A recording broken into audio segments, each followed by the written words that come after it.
On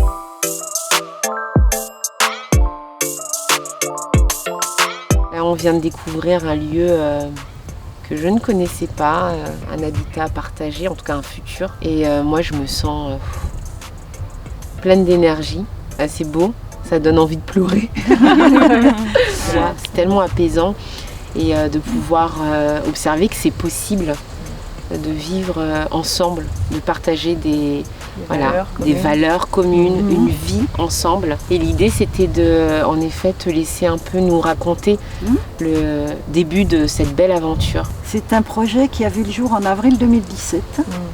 C'est une histoire de rencontre. La rencontre avec Sylvie et Alain Poirier, qui sont les propriétaires de ce lieu, ce magnifique lieu, qu'on connaissait. On venait faire des formations dans leur belle salle. Et leur maison était à vendre. Je ne pouvais pas l'acheter parce que j'en avais ni l'utilité ni les moyens.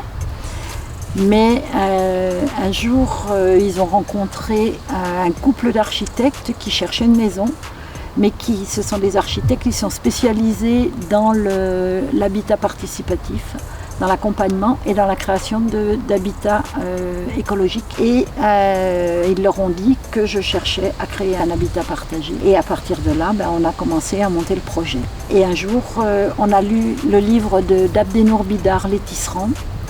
Abdenour Bidar dit que les tisserands sont ceux qui réparent le tissu déchiré du monde en tissant du lien avec eux-mêmes, avec la nature, avec les autres et avec la spiritualité. Donc ça a été le fil rouge de notre projet et à partir du moment où on a affirmé ce sens du projet, les habitants, les futurs habitants sont arrivés et en un an on a recruté 12 familles. Ça va de 2 mois, on a un petit bébé qui est né il y a 2 mois, jusqu'à 73 ans. C'est un lieu donc, où on vivra chacun chez soi mais tous ensemble.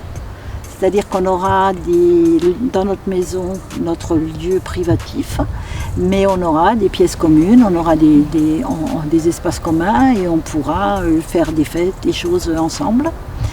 Et c'est surtout un lieu où on recevra beaucoup de l'extérieur puisque c'est un lieu de formation. On tient absolument à ce que le lieu soit ouvert sur l'extérieur, pour qu'on ne reste pas sur notre camp à soi et qu'on reçoive, qu'on s'ouvre, qu'on découvre des gens, qu'on partage. Merci Janine, parce que nous on compte revenir, c'est sûr. On espère bien.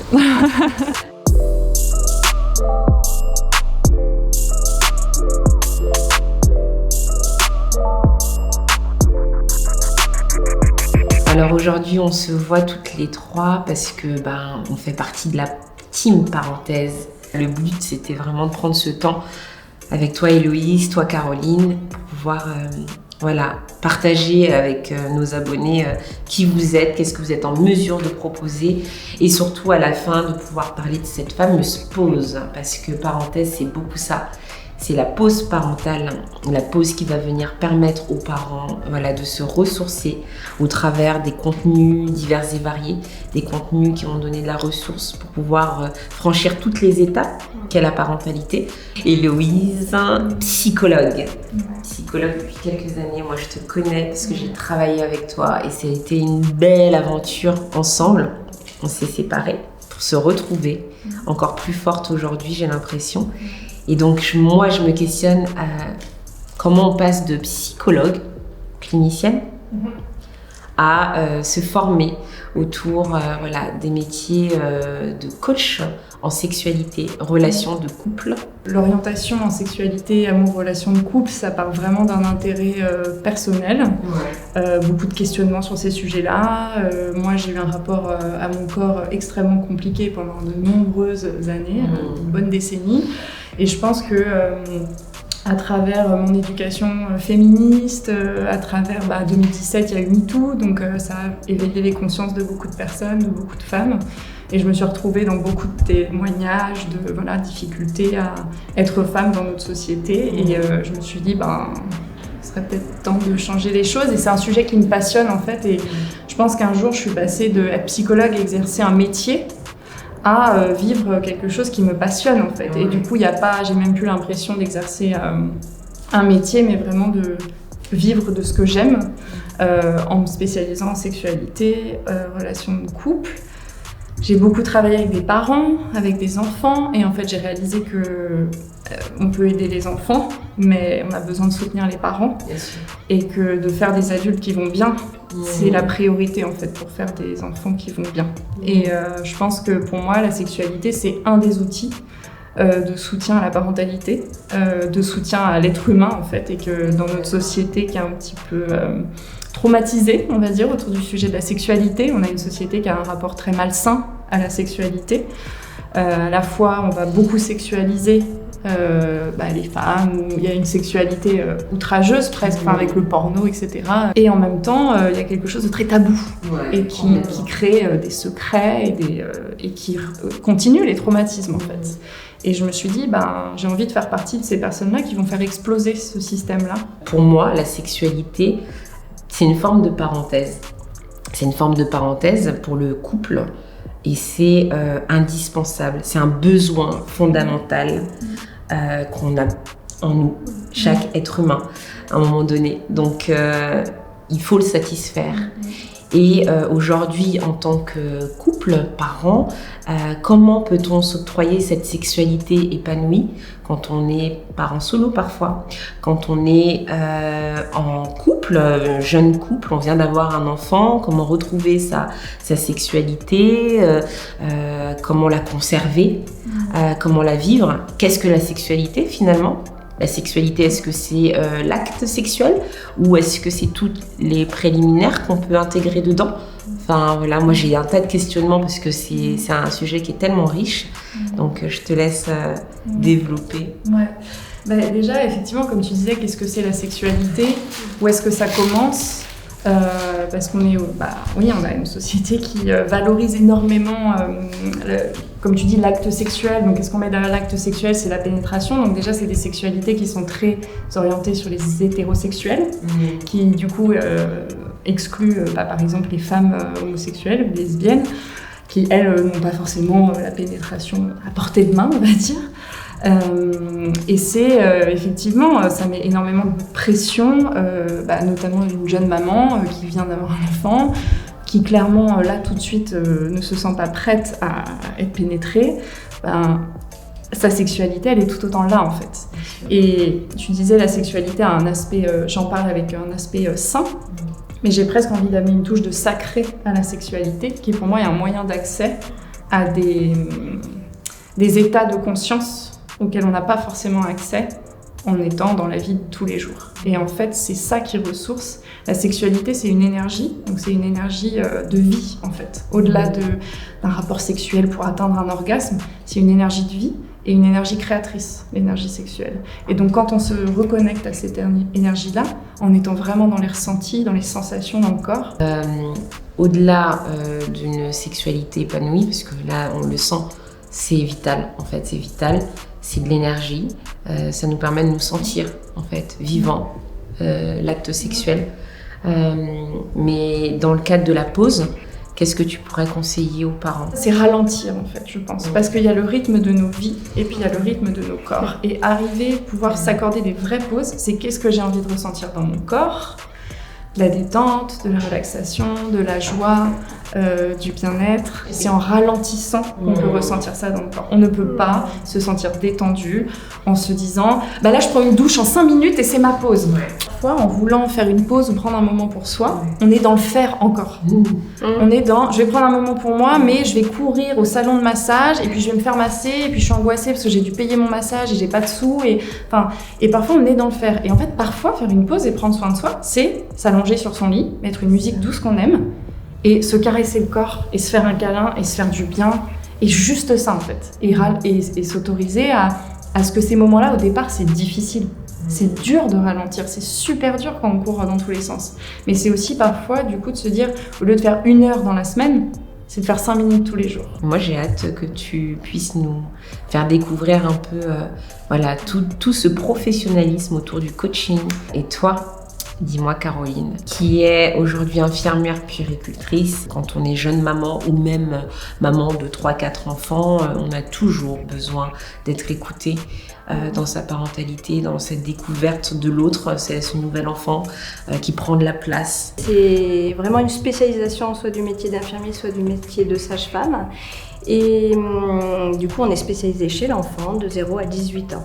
Mes missions, en tout cas de puéricultrice, on a quand même une importante branche de soutien à la parentalité, où on est quand même beaucoup dans la prévention, la protection de l'enfance aussi. On va dire que j'essaye d'étendre à une approche plus holistique, plus globale, où j'intègre entre autres aussi des approches dites un petit peu alternatives. Donc, c'est vrai qu'on est dans une société aujourd'hui qui est complètement en mutation. C'est-à-dire que les repères qu'il y avait avant ne sont plus les repères d'aujourd'hui. Donc on est un petit peu perdu dans ce qui a été transmis, dans ce qui est encore transmis. Et finalement, l'ère informatique fait qu'on a accès à l'information. Et on cherche parce que finalement, profondément, quand on est parent, on a envie de donner le meilleur, on a envie de faire du mieux possible. On va chercher un peu ces questionnements, ces infos, on est un petit peu perdu parce qu'il y a tout et son contraire qu'on trouve. Et finalement, moi, ma vision de mon métier, c'est vraiment d'aider les familles à se recentrer sur leurs propres réponses à eux. Ce qui fait sens, eux, à l'intérieur, dans